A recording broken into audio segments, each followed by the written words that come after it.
nós estamos criando um monstro. Ele é um senhor todo poderoso dentro de campo e que ninguém está fazendo absolutamente nada. Neymar Júnior é conhecido como um dos jogadores mais talentosos de sua geração. E desde criança, ele sempre foi apaixonado pelo futebol. Sua habilidade excepcional o tornou um dos meus jogadores favoritos de todos os tempos. No entanto, apesar de suas habilidades brilhantes e do potencial para se tornar um vencedor da Bola de Ouro, Neymar é tido por muitos como um fracasso, superestimado e mimado. Muitos dizem que ele poderia ter sido o maior jogador de futebol de todos os tempos, mas em seu final de carreira não parece ser aquilo que a gente esperava. No vídeo de hoje nós vamos explorar o auge e a queda de Neymar Júnior, pela ótica de alguém que acompanhou a carreira completa do Neymar e discutir se ele se tornou realmente a maior decepção da história do futebol. Como o Neymar falhou como jogador? Para entender isso, vamos precisar voltar um pouco ao passado. O ano era 2009, surgiu uma dupla de garotos na equipe do Santos, os chamados Meninos da Vila, Ganso e Neymar.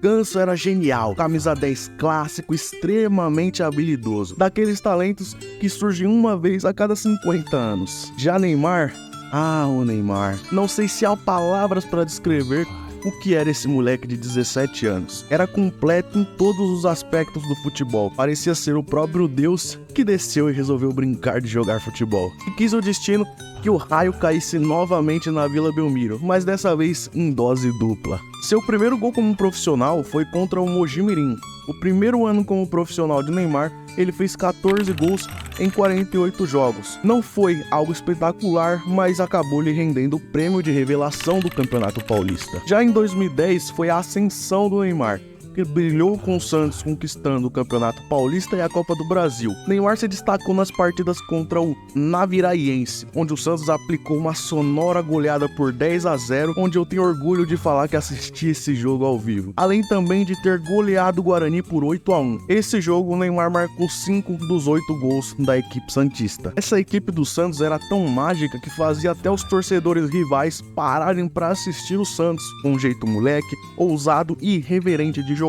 Eu particularmente não sou santista, mas por um breve período da minha vida assistia mais os jogos do Santos do que do meu próprio time. Era simplesmente absurdo o que esses moleques jogavam. Ali, muitos sabiam que havia surgido um jogador especial. Em 2010, Neymar enfrentou o primeiro desafio da sua carreira. Com 18 anos, muitos brasileiros esperavam o Neymar na Copa do Mundo. Porém, Dunga, campeão do mundo como jogador e atual técnico da seleção brasileira, não o convocou. E o Brasil acabou fracassando nas quartas de final diante da Holanda. Já o ano de 2011 foi o ano de Neymar, marcado pela consolidação definitiva do craque como uma estrela do futebol brasileiro, com atuações brilhantes pelo Santos e pela seleção. Neymar conquistou a Libertadores pelo Santos, marcando um gol na final e tirou o Santos da fila de títulos da Libertadores que se estendia há quase 50 anos. O último título foi em 63 com o Pelé. Desde então o Santos não ganhava um título continental. Porém, não foram só flores para o Neymar.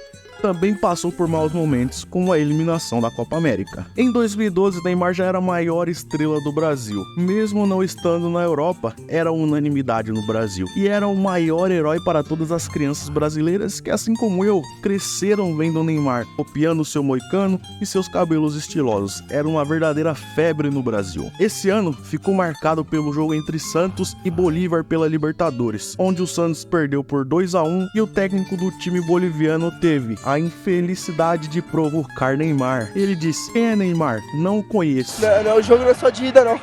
Tem volta lá em Santos, eles vão ver. Resultado, jogo de volta 8-0 pro Santos e show do Neymar. Nessa mesma Libertadores, o Santos foi eliminado pelo Corinthians, campeão invicto da competição. A esse ponto, Neymar já era um monstro extraterrestre que parecia estar jogando com 10 pernas contra crianças de 4 anos no recreio da escola.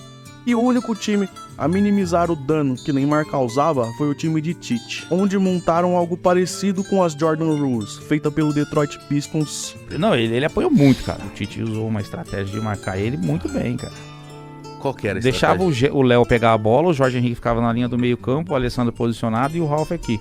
Jogava a bola nele, o Jorge vinha pela frente e o Alessandro encostava. Ele e se ele girasse pro meio, ele batia com o Ralf. Já em 2014, avançando um pouco mais do tempo, já temos um Neymar no Barcelona, um pouco mais maduro, em ano de Copa do Mundo. Essa Copa era especial, era no Brasil, era em casa. Todas as esperanças eram depositadas em Neymar, um garoto de 22 anos carregando a expectativa de toda uma nação. E falando como alguém que viveu isso na pele em 2014, foi mágico. As tardes de Brasil na Copa do Mundo eram esplêndidas. Ruas pintadas, bandeirinhas do Brasil nas ruas e todas as crianças correndo na rua com o moicano e a camisa 10 de Neymar nas costas. Simplesmente mágico. Mas quis o destino que o Neymar vivesse talvez o pior momento de sua carreira. Uma fratura na vértebra lombar que quase o deixou paraplégico. De certa forma, deixou a sua seleção em estado terminal. O Brasil acabou perdendo por 7-1 em casa. O maior vexame da história deixou marcas em Neymar. Aqui começa a perseguição ao maior jogador brasileiro da época.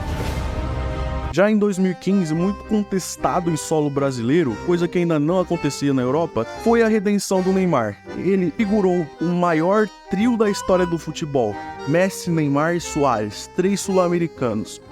Foram campeões de tudo.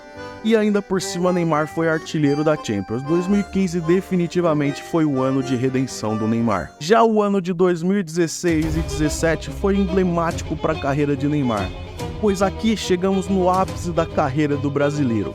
Barcelona versus PSG pelas quartas de final da Champions League. O Barcelona perdeu o primeiro jogo por 4-0 no Parque dos Príncipes. Show do Di Maria, que marcou 2 vezes no dia do seu aniversário. O Barcelona precisava de uma vitória por 5 gols de diferença. Messi era a principal esperança, mas no jogo de ida teve uma atuação pífia junto ao Suárez. Somente Neymar tentou fazer algo, foi o único tentando salvar o barco. O Barcelona criou uma atmosfera absurda sobre a remontada, e o jogo de volta já se desenrolava no Camp Nou. O jogo estava 3-0 para o Barcelona, tudo parecia caminhar bem, até que Cavani faz um gol, um balde de água fria no Barcelona. 5-3 no agregado. E novamente o Barcelona voltava a precisar fazer mais 3 gols. Algo que parecia inimaginável, mas tinha um garoto que ainda acreditava na virada. Como ele mesmo falou, mesmo que ninguém mais acreditasse, ele ia correr por todo o time. E foi isso que ele fez. 7 minutos para acabar o jogo, gol de falta, Neymar. Pênalti, gol, Neymar. Até que falta pro Barcelona no último minuto. Neymar na bola, bate na barreira e sobra para ele. Neymar corta e cruza para a área, e Sérgio Roberto faz o gol do 6-1. A remontada estava completa, e como disse André Henning, o impossível tinha acontecido, e tinha acontecido dos pés de Neymar. Novamente, com uma atuação pífia do Messi, o Neymar era o dono da noite e do time, ao menos nós pensávamos, né? Mas na capa do jornal, o herói era ele, outra vez Messi. Era atribuído tudo novamente àquele que não fez nada. Isso, junto com o descaso da diretoria por Neymar durante a negociação com o time de Paris, culminou na venda do brasileiro para o PSG. Aqui começa a derrocada de Neymar. Ele não queria sair do Barcelona, mas ele tomou a decisão de sair, em função de coisas que aconteceram com a direção. Após um tempo no Paris Saint-Germain, 2018 e 2019, muitos já diziam ter sido a pior decisão da carreira dele. Neymar foi em busca de dinheiro, diziam eles. De certa forma foi isso mesmo. Mas eu pergunto, quem, sentindo-se desvalorizado no seu trabalho, não iria querer sair para uma oportunidade melhor e de ganho maior? Todo mundo. 2018 também era ano de Copa do Mundo, e novamente Neymar não chegava a 100%, outro vexame do Brasil. E dessa vez Neymar saiu com uma piada mundial da Copa. Isso se estendeu pela França. Aqui o pesadelo de Neymar em Paris se intensificou. Parecia loucura, mas os torcedores de Paris pediam a saída do brasileiro. Algo inimaginável, ao equivalente à torcida do Chicago Bulls pedir a saída do Michael Jordan, a torcida do Patriots pedirem a troca de Tom Brady. Isso não existe. Neymar chegou a pedir transferência, mas foi negada pelo dono do PSG. Portanto, o brasileiro seguiu firme no time até conseguir calar a boca dos torcedores. Então é chegado o ano de 2020. Um ano atípico, muitos problemas de saúde mundial, mas Neymar estava determinado a mostrar para todos porque ele valia R$1 bilhão. Neymar parou o Brasil, fazendo com que todos aqueles que o criticavam parassem em meio ao confinamento para o assistirem jogar, novamente como fez em sua época do Santos. Então foi criado o Ney Day, onde grande parte dos brasileiros usavam a foto do Neymar em suas redes sociais. Foi algo absurdo, mas isso é assunto para outro vídeo. Neymar foi o protagonista, levando o PSG pela primeira vez na história à final da Champions League. Porém, em um lance infantil, Mbappé perdeu o gol, que seria o gol do título. Mas novamente a culpa recaiu em cima do craque do time, Neymar.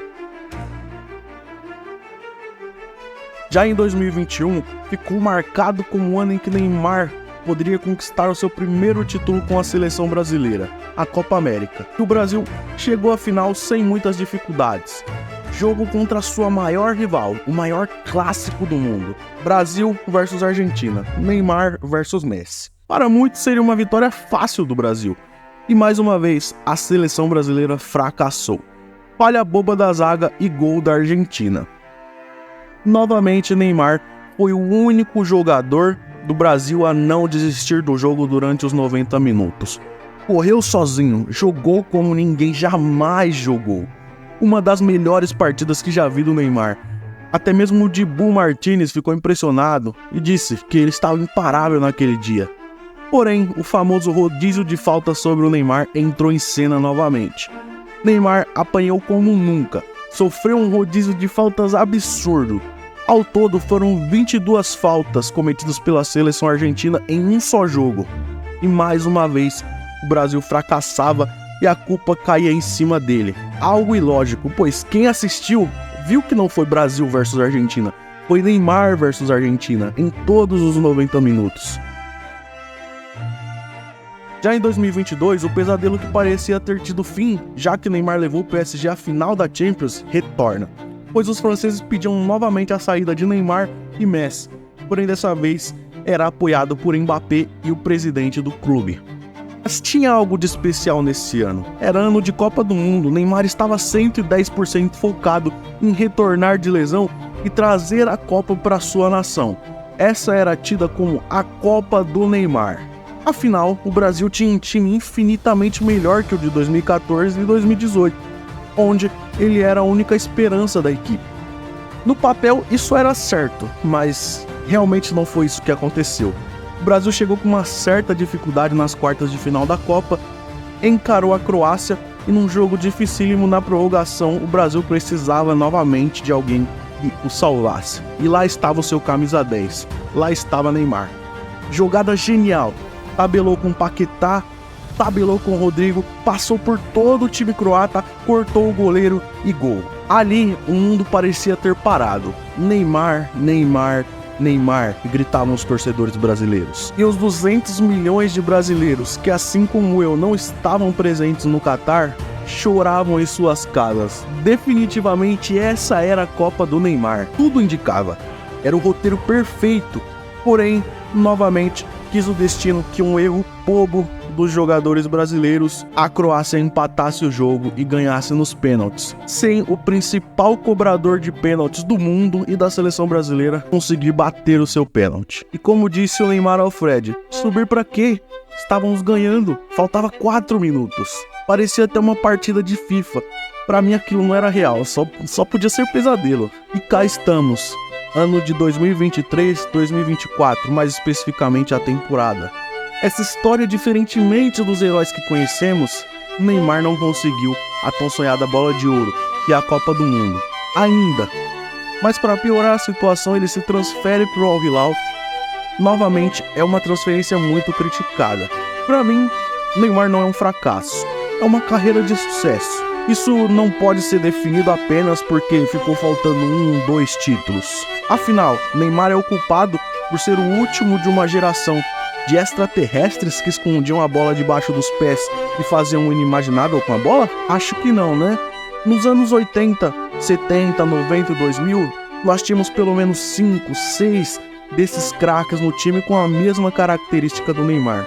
Hoje, nós só temos um, Neymar. Em questão de seleção, somente ele trouxe as Olimpíadas, coisa que diversos craques como Ronaldo e Ronaldinho passaram pelo Brasil e não conseguiram. Em 2025, Neymar terá a decisão: se juntar ao Messi novamente e se preparar para a Copa do Mundo, e finalmente ter a sua redenção sendo campeão do mundo, ou voltar ao Santos e ser novamente o dono do Brasil? 2026 finalmente será a Copa do Neymar? Ele será bola de ouro? Veremos. Eu vou torcer, mas de uma coisa eu tenho certeza: Neymar não é superestimado.